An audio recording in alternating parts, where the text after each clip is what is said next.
Alors, exercice 33, on vous dit Vincent télécharge au plus 5 jeux par mois sur son smartphone. On note grand N la variable aléatoire qui, à un mois donné, associe le nombre de jeux téléchargés. La loi de grand N est donnée par le tableau que je vous ai rappelé ici.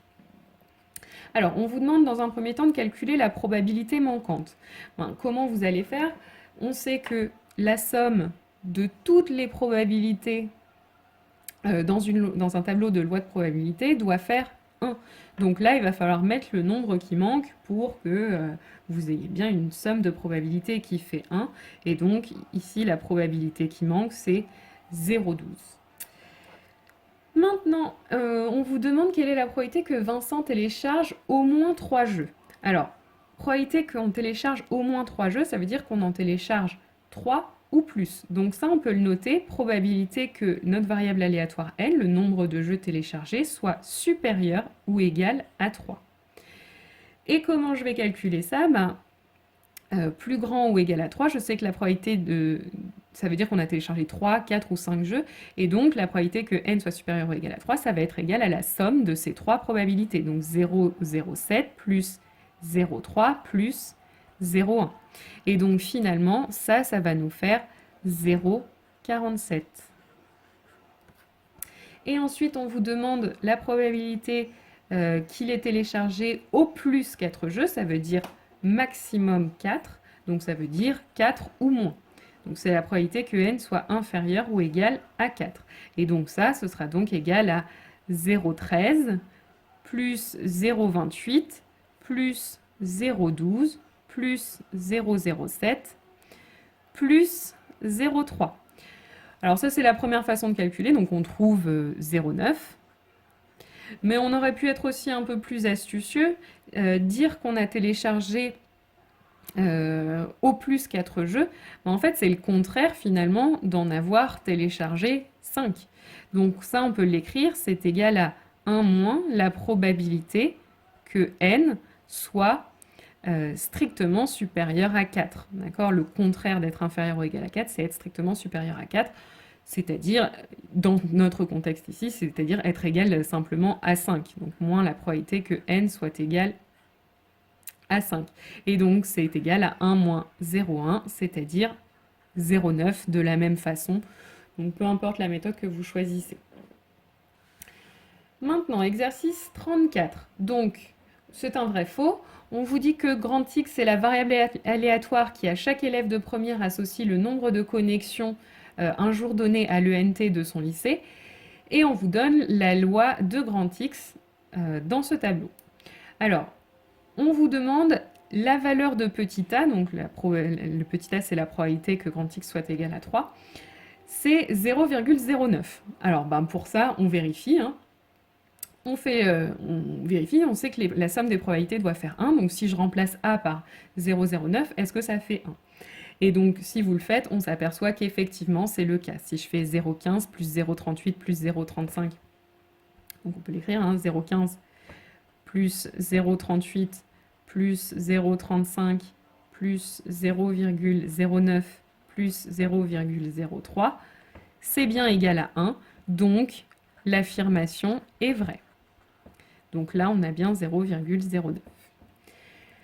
Maintenant, on vous dit la probabilité que grand X soit inférieur ou égal à 2 est égale à 0,88. Donc, on va vérifier. Grand X inférieur ou égal à 2, ça veut dire qu'on vaut 2 ou moins. Donc, ça va être égal à la somme de ces trois probabilités. Donc, 0,15 plus 0,38 plus 0,35. Et donc, si je fais l'addition de toutes ces probabilités, ça me fait 0,88. Donc, effectivement, l'affirmation est vraie. Enfin, la probabilité que l'élève se connecte au moins une fois est égale à 0,47. Donc, au moins une fois, ça veut dire une fois ou plus. Donc, grand X est supérieur ou égal à 1. Donc là, je vais faire un petit peu comme la petite astuce qu'on avait vue au-dessus. Être supérieur ou égal à 1, c'est le contraire, donc 1 moins la probabilité que grand X soit inférieur à 1. Et donc, strictement inférieur à 1, dans notre contexte à nous, c'est x est égal à 0. Si on est strictement inférieur à 1, il n'y a qu'une solution, c'est d'être égal à 0. Et donc, c'est égal à 1 moins 0,15. Et 1 moins 0,15, ça fait 0,85. Donc là, c'est pas ce qu'on nous indiquait, donc la proposition est fausse. Alors, exercice 36, on vous dit une roulette comporte deux secteurs égaux marqués 0 et 1. Au début du jeu, on dispose d'une somme de 9 euros. On actionne la roulette une fois. Si le 1 sort, on triple son capital. Si le 0 sort, on le divise par 3. Et grand X, c'est la variable aléatoire qui, à chaque partie de roulette, associe la somme dont le joueur dispose à la fin du jeu. On vous demande de donner la loi de probabilité de X. Donc en fait, on vous demande de remplir un petit tableau comme ça. Donc sur la première ligne, je vais mettre les différentes valeurs que peut prendre X. X, qu'est-ce que c'est? C'est le gain du joueur. Donc, quand il joue, au départ, il a 9 euros. Donc, imaginons qu'il tombe sur le 0. Ça veut dire qu'on va diviser la somme d'argent qu'il avait par 3. Étant donné que la somme d'argent qu'il avait, c'était 9, si je divise 9 par 3, ça fait 3.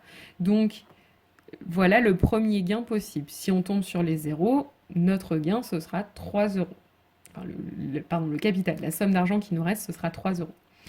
Et par contre, si on tombe sur le 1, cette fois-ci, on le triple, ce capital. Donc 29, on le multiplie par les 9 euros qu'il avait, on les multiplie par 3, donc ça va nous faire 27 euros. Donc voilà les deux gains, les deux sommes d'argent dont peut disposer le joueur à la fin d'une partie. Et donc maintenant, les probabilités. Avec quelle probabilité est-ce qu'on va se retrouver avec une somme d'argent de 3 euros? C'est la probabilité de tomber sur le 0. Et en fait, puisque notre roulette est séparée en deux parties égales, on a autant de chances de tomber sur le 0 que sur le 1. Donc la probabilité d'un 0, ce sera 1,5. Et de la même façon, quand on gagne on a une somme d'argent de 27 euros quand on tombe sur le 1, et le 1, on a une chance sur deux de tomber dessus. Donc voilà la loi de probabilité de grand X. Et enfin, exercice 37, on a un jeu de 52 cartes composé de 12 figures, valet, dame, roi. On en a donc des dames, il y en a 4, une de cœur, une de carreau, une de pique, une de trèfle. Même chose pour les rois et même chose pour les valets. Elles valent chacune 1 point. Les 4 as valent chacun 5 points et les cartes restantes ne valent aucun point. On tire une carte au hasard et on note grand X, la variable aléatoire qui, à chaque tirage d'une carte, associe le nombre de points obtenus. Donc, on vous demande de présenter dans un tableau la loi de probabilité de cette variable aléatoire. Donc, première ligne, on va mettre les différents gains possibles. Donc, on a vu, si on tire une figure, on gagne 1 point. Donc, c'est le premier gain possible. Si on tire un as, on gagne 5 points. C'est le deuxième gain possible. Et enfin, si on tire une autre carte, on ne gagne rien, pas de points, donc 0 points. Donc c'est le troisième gain possible. Alors maintenant, on va regarder gain par gain la probabilité de les gagner. Donc quand est-ce qu'on gagne un point? C'est quand on tire une figure. Or une figure, quelle chance on a d'en tirer une? On vous dit il y a 12 figures dans un paquet de 52 cartes. Donc on a une probabilité de 12 sur 52 de les tirer. Ce qu'on peut éventuellement simplifier en 3 sur 13. Ensuite, quelle est la probabilité de gagner 5 points? En fait, c'est la probabilité de tirer un as. Et un as, on a vu qu'il y en a 4 par paquet sur 52 cartes. Ce qu'on peut aussi simplifier en 1 sur 13. Et enfin, la probabilité de tirer une carte restante, une fois que j'ai éliminé les figures et les as, il me reste 36 cartes, donc ça me fait 36 sur 52, qu'on peut simplifier en 9 sur 13.